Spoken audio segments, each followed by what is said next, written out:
Okay, so can Savitri ji read the shloka today and also the meaning? Sure, Guruji. So in our last session, we have contemplated till here, Bahunam Janmanamante. So today the focus is on Naham Prakasha. So you can begin first by chanting this and then the meaning.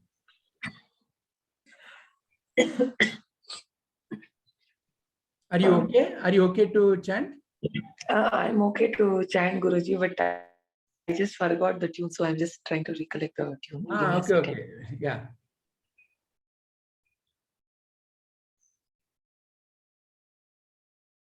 Maybe I can help you. No, I was just going back to Dharmakshetra, Kurukshetra. Okay, if you got it, you can, yeah, please continue. Yeah. Naham Prakashasar. I think Correct, I lost correct. it. It's coming correctly. Naham Prakasha Sarvasya Yogamaya Samavritaha Mudoyam Nabhijanati Loko Mamaja Mavyayam. Very nice. You want to say it once again? Yeah. Naham Prakashas Sarvasya Yogamaya Samavritaha Mudoyam Nabhijanati Loko Mamaja Mavyayam. Very nice. No, not aham, I, prakashaha, manifest, sarvasya, of all, yogamaya samavritaha, wheeled by yogamaya, moodaha, diluted, I am this, na, not, abhijanati, knows, lokaha, world, mam, me, ajam, unborn, avyayam, imperishable. Very nice.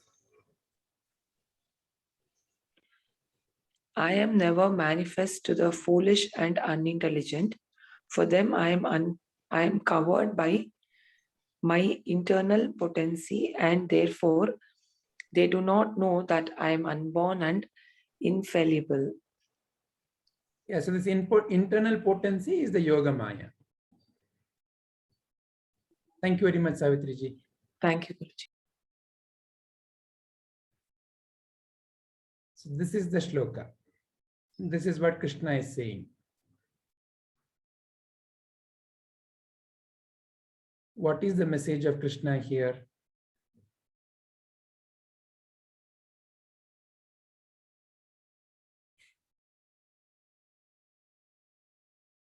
So what kind of foolishness and intelligence he is talking about? IQ test. So is he talking about some IQ? IQ has to be above some number. The foolishness and unintelligence may point to I am everything and the ego. Those who live by their ego and think that everything is happening by themselves, their effort. Very nice. Yeah. So here the intelligence is not that of the what we measure in the schools and education system. So it is still the sharpness of the mind is necessary to use the viveka, but it is not that of the worldly logic.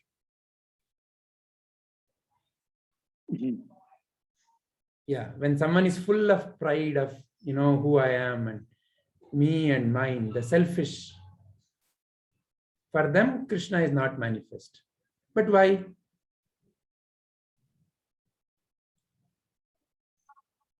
But before going to why, Krishna is explaining here how. So he's not manifest, he's saying, how I'm not manifest? How come I'm not seen? He's saying, by this. By Maya. By Yoga Maya. In some ways, it's the coloring of the mind, right? Once their mind is set, they will not be able to see. Yeah. Right? So what is really Maya then? What is really Maya?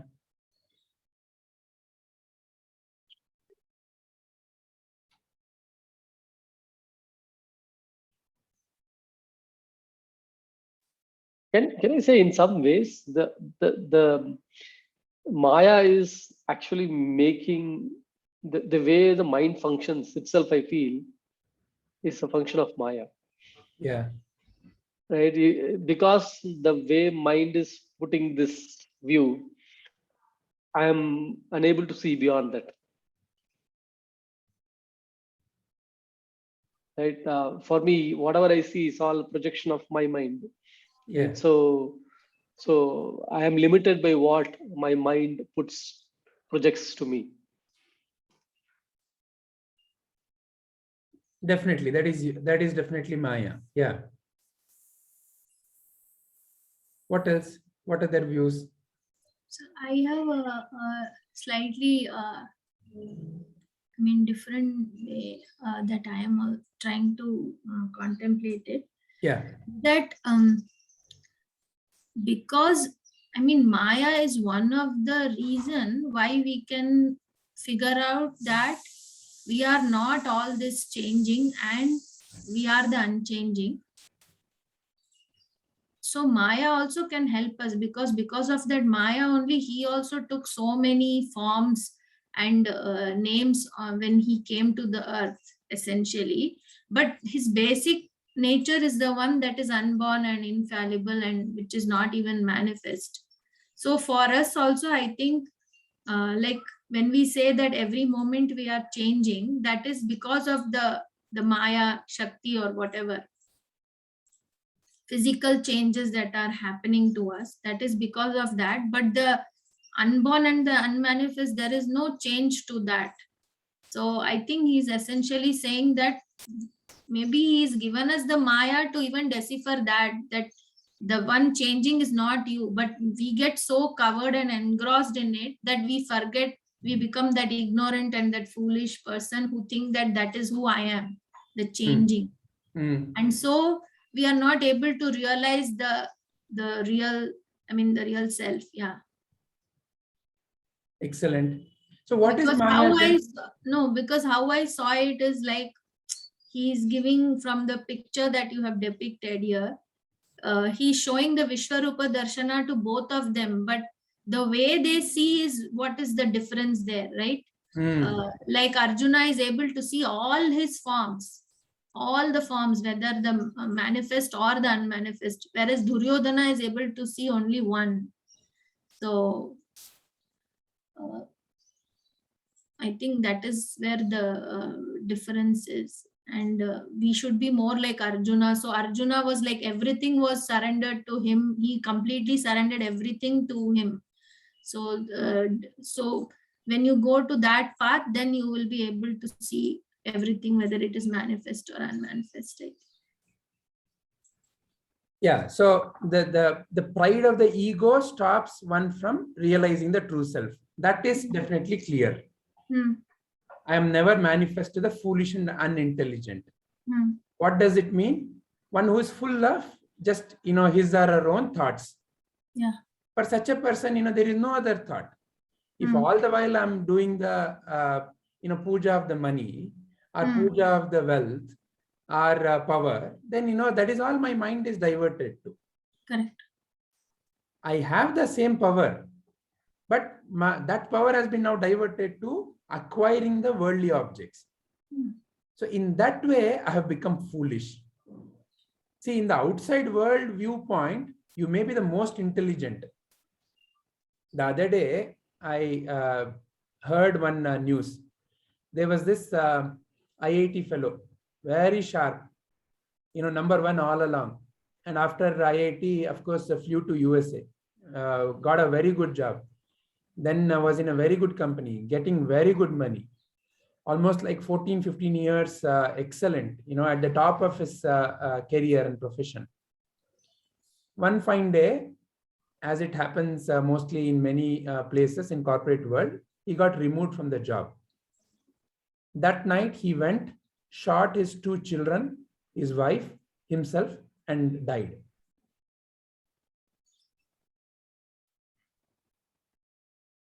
very intelligent.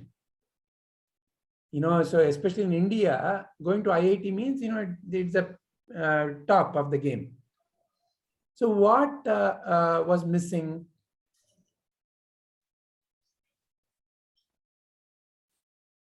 Where is the gap that crept in?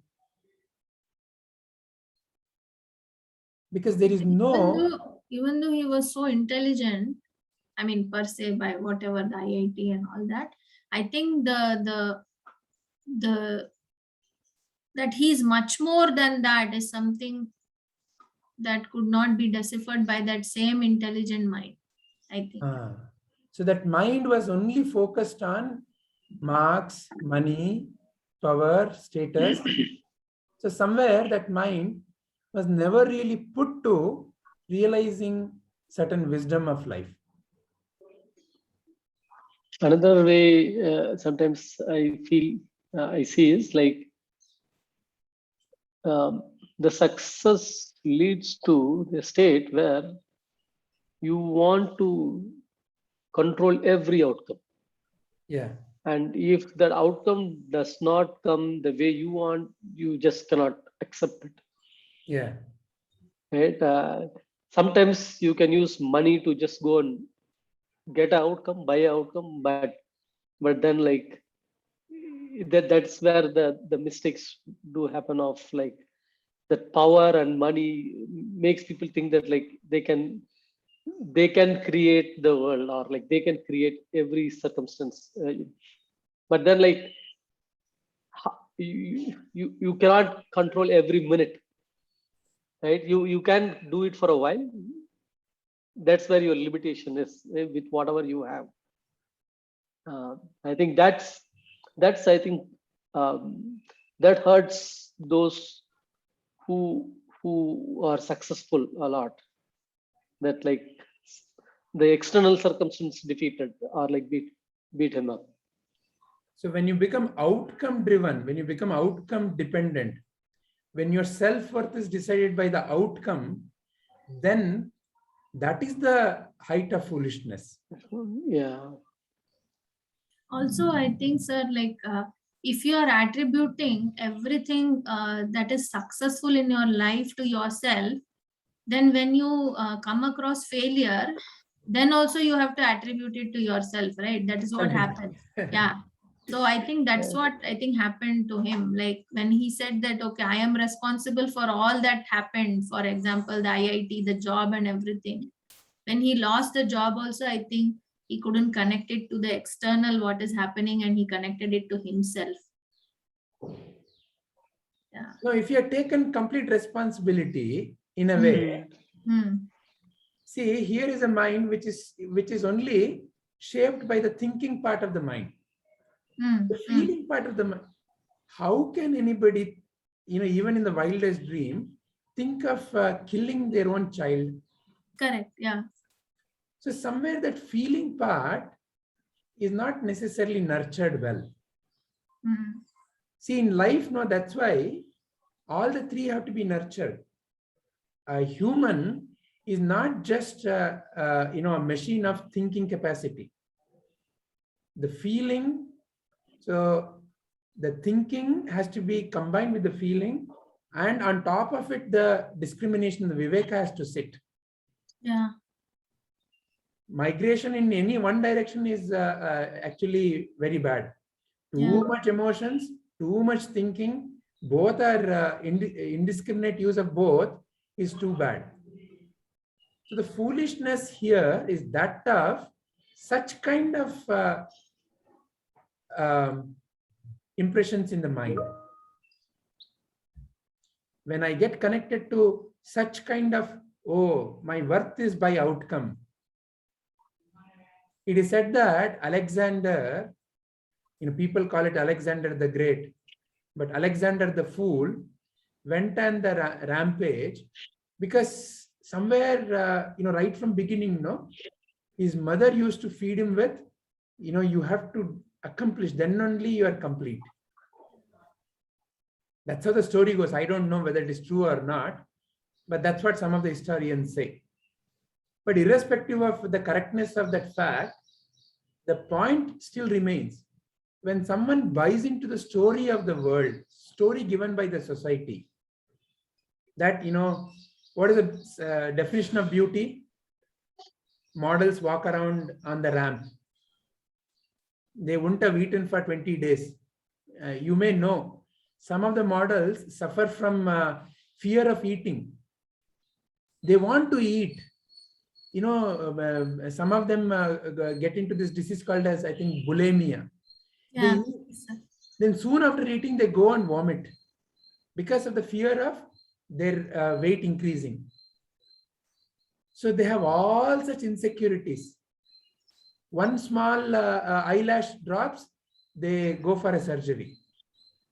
Because the idea of what is a perfect beauty has been so deeply crystallized in their mind that they're not able to see the beauty in all this diversity.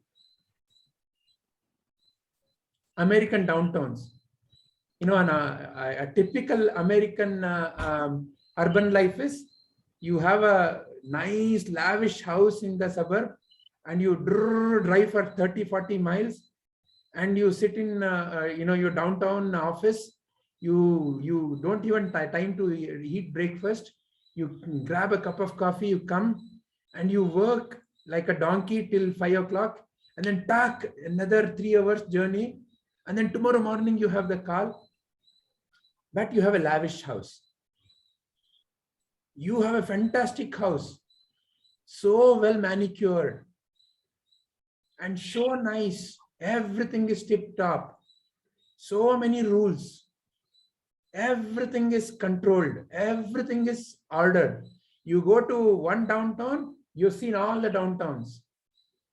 You go to one, what a boy should wear, blue color dress, so deeply ingrained. What a girl should like, pink color. What is patriotism? There is a very standard definition. So mind gets programmed into thinking that this is it. Such mind thinks of a chaos in India as a total, oh my God, it's a country that goes to dog. They cannot enjoy the diversity. Every half a kilometer, there is a new language, new smell, new dress, new sensation. That a mind which is controlling cannot fathom that.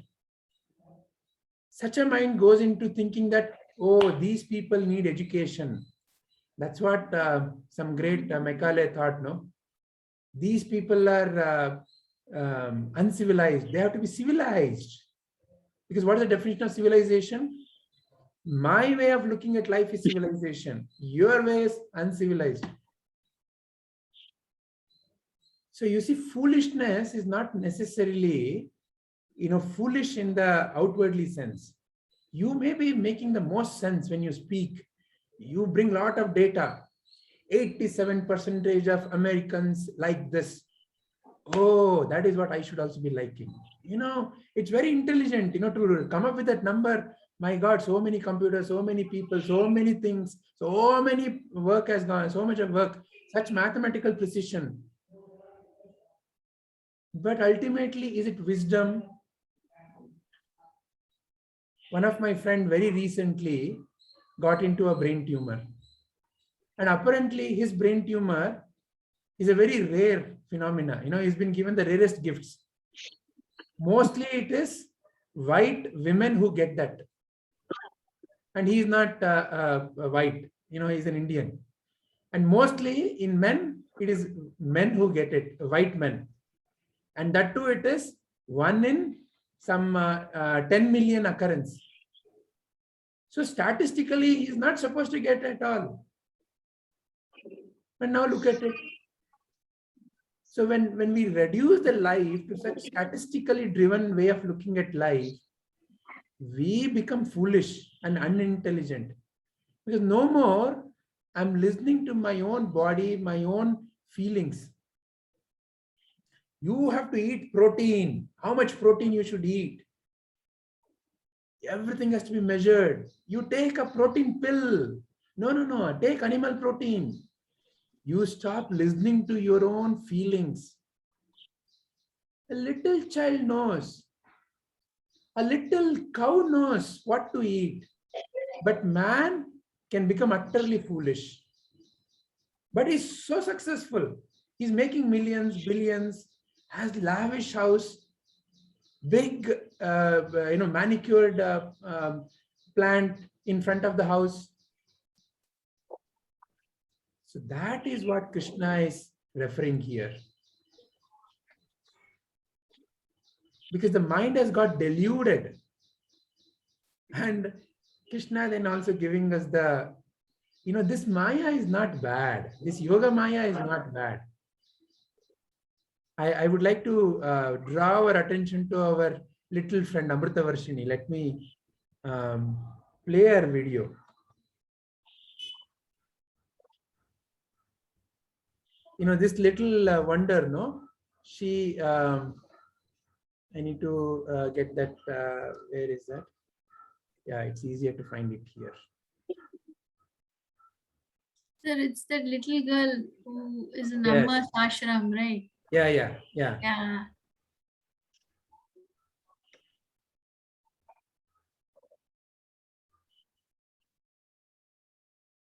Is it okay if we go a little overboard today? Because this is a little longer video. Is it okay for all of you time-wise? Okay.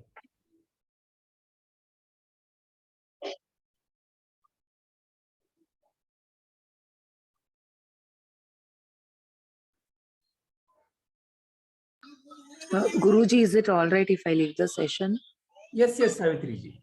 I'm sorry because my daughter is kind of cranky today and I'm absolutely not able to hear anything. No issues. Please don't mind. After the recording, anyway, you can also catch up. And if you have any questions, you can come back also.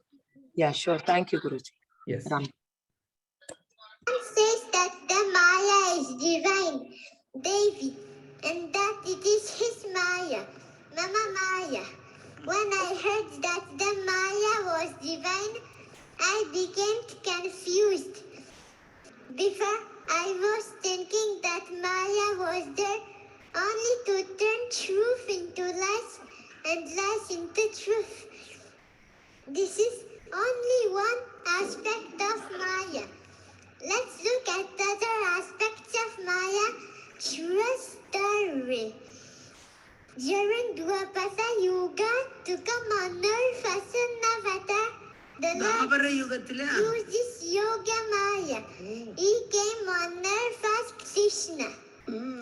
First, he asked Maya to take the seventh baby that was in Devaki's womb and to transfer it into Rohini's womb. That way the baby could not be killed by evil Kamsa.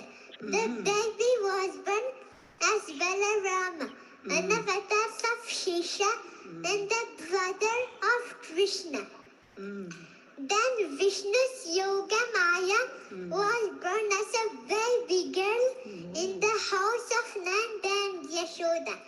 At the same moment, the eighth child of Devaki and Vasudeva, Krishna took birth. To protect Krishna from Kamsa, the Lord asked Vasudeva to cross the river Yamuna to bring Krishna to Gokul and to exchange the two babies. The Lord also used this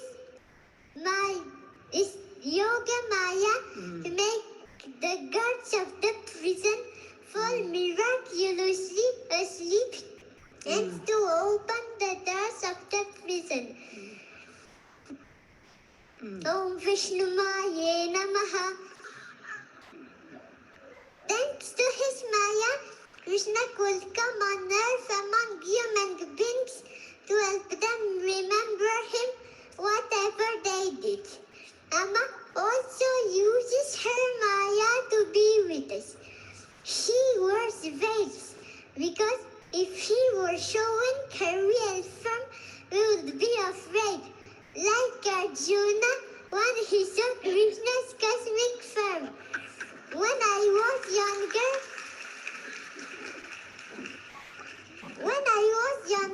I loved Amma very much, but I was very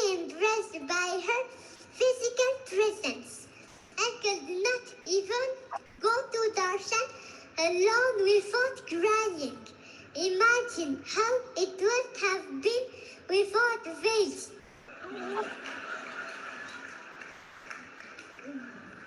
But the must smile her beautiful ornaments.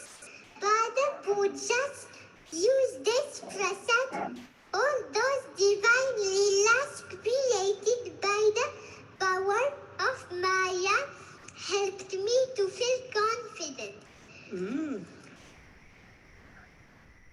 So the Maya helps us to stay with the Guru. We will need less and less veils if we make more steps on the spiritual path. Om Maye Namaha, Om Mahamaye Namaha. Sometimes I have desires. For example, one day I had a desire for a frog toy. Guess what happened? Somebody brought the frog toy for me to my father. The magic is that this person didn't know that I wanted a frog. But Amma, with her Maya, asked him to bring me a frog.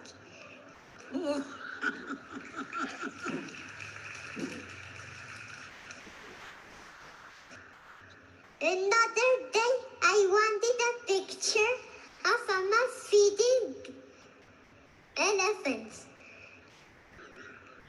And guess what happened? The same thing. Somebody brought me this without me asking. Those incidents are a proof that Amma knows everything. Then, thanks to Maya, my love for Amma grows bigger and bigger.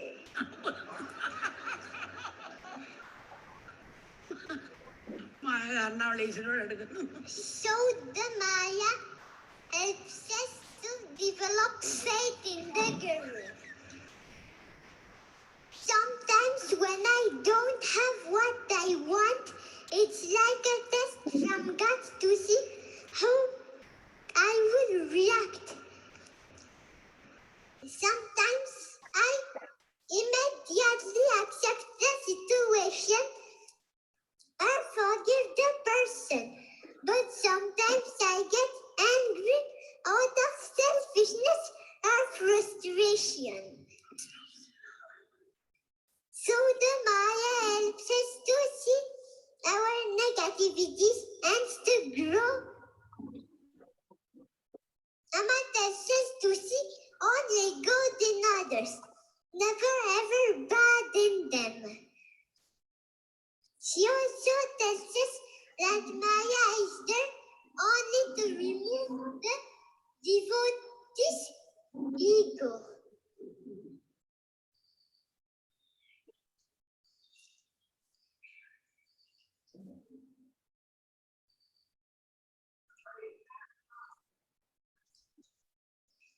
So the Maya helps us to stay with the Guru, to develop faith in the Guru, and to see our negativities and to grow.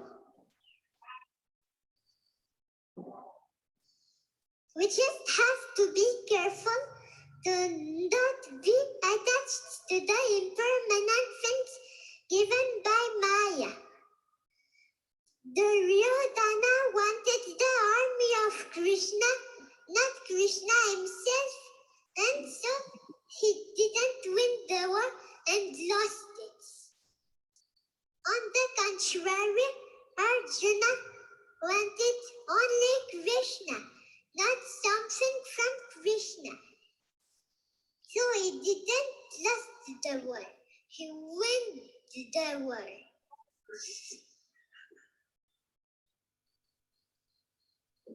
The most important is Amma, not what she gives to us.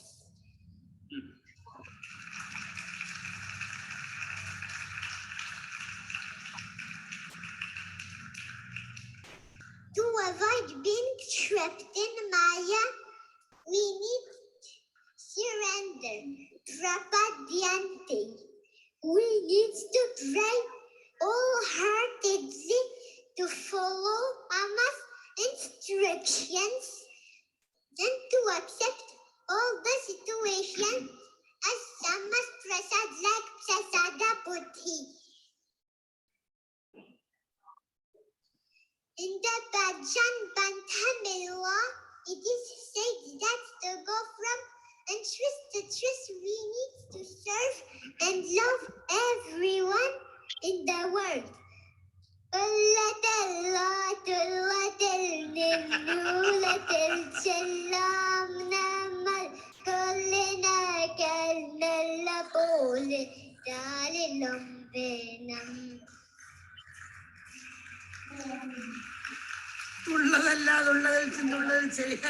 That way we will understand that Amma is not limited to her body, that she's everywhere, and that she's always with us and see her everywhere.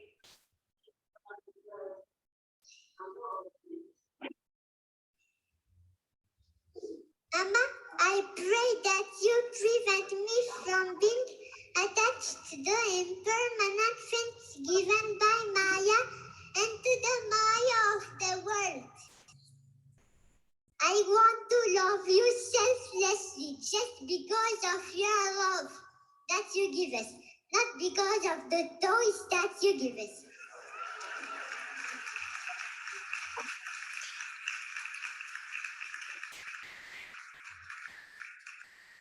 I want prasada buddhi. I am very attached to my birth mother. So, as your divine mother, I would like to be more attached to you than to her.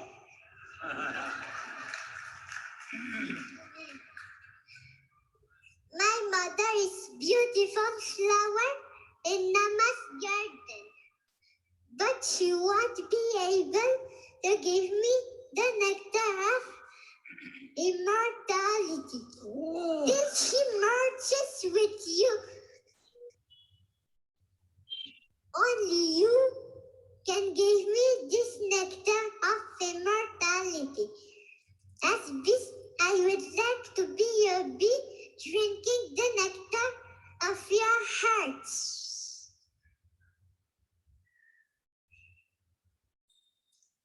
I offer these words at Amma's lotus feet. Om Amsiteshwariye Namaha.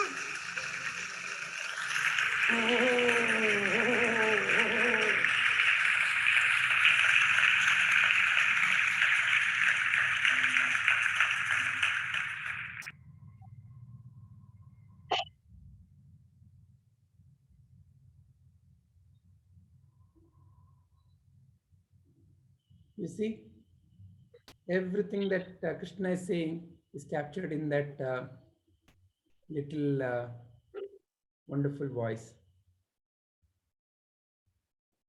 So Yoga Maya.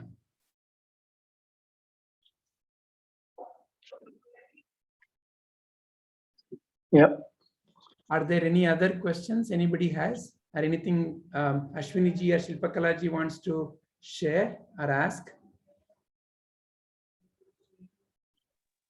No, sir. So is this shloka clear now, Shilpakala ji? Yes, sir. Yes, sir. It's very clear. Hari Om Vijay ji, am I audible right now? Ah, wonderful. Very nice. You Okay, can take it now. there was some issue in mic. Okay. Yeah. As of now, no questions, but I was thinking that the other way, Yeah. the Bhagavan is saying that he doesn't manifest at all. He is ever present everywhere. Yeah, go ahead. Please continue and state what your question is or what your thoughts are. But there, my thought is about shloka Yeah. is that Bhagavan is saying that he doesn't manifest. He is ever present everywhere. The people are not able to see me because they are indulged in worldly pleasures. and the people have made the shield along with them, so that because of that shield of Maya, this worldly pleasures, because of that shield they are not able to see me, but I am always present there. Once that shield gets dropped, they can see me and they can understand me ki there is no birth and death for me. Yeah, only point I would like you to consider is, see here Huh? Krishna is saying, I am never manifest to the foolish and unintelligent. In other words, divine is not recognized as the ever present for the one whose mind is deluded with the worldly pleasures. So I was thinking that the shield shown in picture, in the second picture, Duryodhana is not able to see the Bhagwan, and the shield is shown to around the Bhagwan. Instead of that, I was thinking the shield is with the Duryodhana, because he is not able to see the Bhagwan. Bhagwan is Here always there. it's Bhagwan actually is always there. the shield is not that of the Maya, but the shield. So Acha. here in the Mahabharata, Krishna shows the Vishwarupa Darshana 3 times. One to his mother Yashoda, another time in the Kuru Sabha, while he has gone there to mediate between the Pandavas and the Kauravas after they come back from the Vanavasa. So when he shows this Vishwarupa Darshana, Duryodhana makes fun of him, saying that he is a cheap magician, he is a street magician. I am not going to be deluded by your magic powers. Though he feels the Vishwarupa Darshana, he is not able to connect to it as the truth. So therefore, in that sense, so I was thinking the shield is for Duryodhana. He is not able to see, not for Bhagwan. That is correct. That is correct. The picture is not showing a shield as a. Okay. It is just a just a artist representation of the Vishwarupa Darshana in this. He had to show it within the Kuru Sabha, no? Even this is an artist representation of Vishwarupa. See, it is not that, this is exactly how physically it is. This is just to indicate that, all forms everywhere is nothing but the divine only. And the artist has chosen to communicate that feeling in this way. Because this is something that, cannot be really visualized. Because every form, and there are infinite forms, you cannot really put it into a picture, a finite picture. Right. So the Understood. shield has developed in the mind of Duryodhana in the form of his own pride in his thinking. And as you heard the little one, this is also a power of God only, power of the divine only, power of Krishna only. So the right diversion of that power is towards realizing the self. That power, that Yoga Maya, can be diverted to be immersed in the worldly activities. But the right diversion, and that is the true meaning of sannyasa.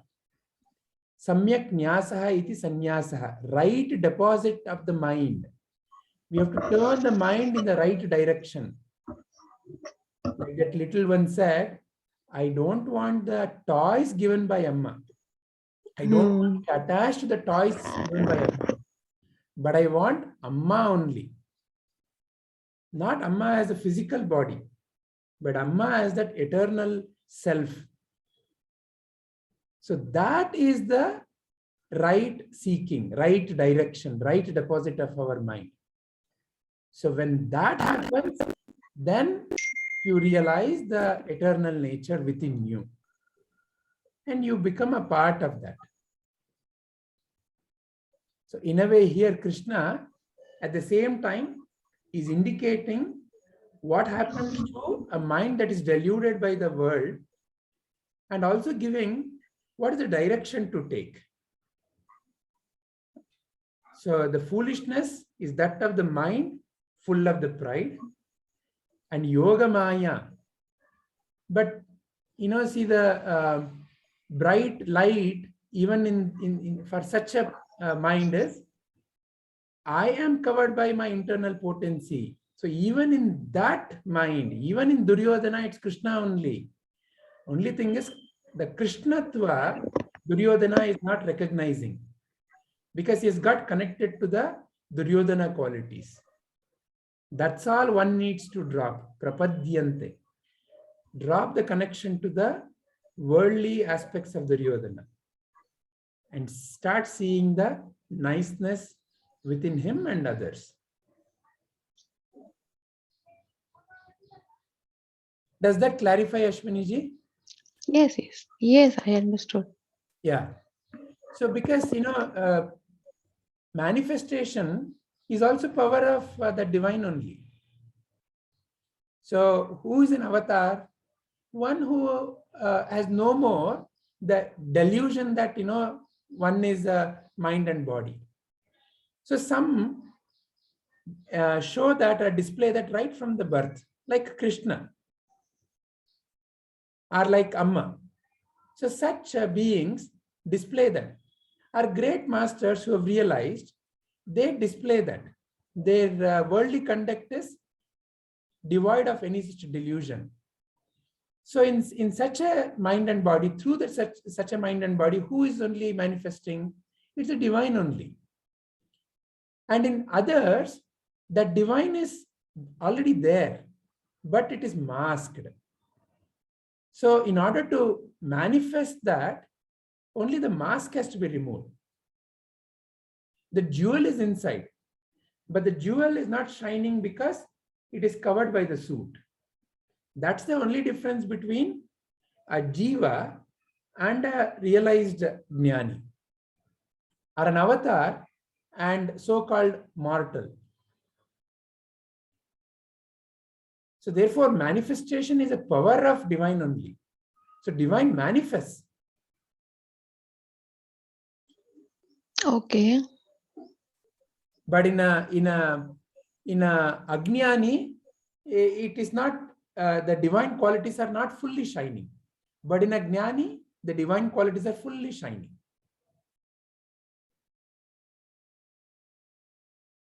Does that clarify, Ashwini ji? Yes, yes, understood. All right. Thank you. So shall we end our contemplation today?